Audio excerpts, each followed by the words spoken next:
Drink drink. I love you. I love you.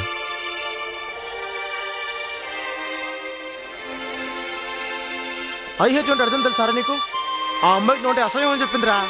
A feeling లేకపోవడం కన్నా ఏదో feeling ఉండడం బెటరే కదరా. నా ప్రేమను కోపంగాను, నా ప్రేమను ద్వేషంగాను, నా ప్రేమను కోపంగాను, నా ప్రేమను ద్వేషంగాను, నా ప్రేమను శాపంగాను. చెలియా ఫీల్ మై లవ్.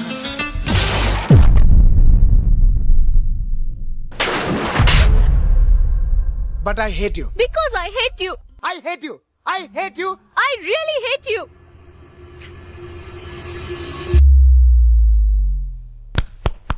నువ్వుంటే నిజమేగా స్వప్నం, నువ్వుంటే ప్రతి మాట సత్యం, నువ్వుంటే మనసంతా ఏదో తీయని సంగీతం, నువ్వుంటే ప్రతి అడుగు అందం, నువ్వుంటే ప్రతి క్షణము స్వర్గం, నువ్వుంటే ఇక జీవితమంతా ఏదో సంతోషం.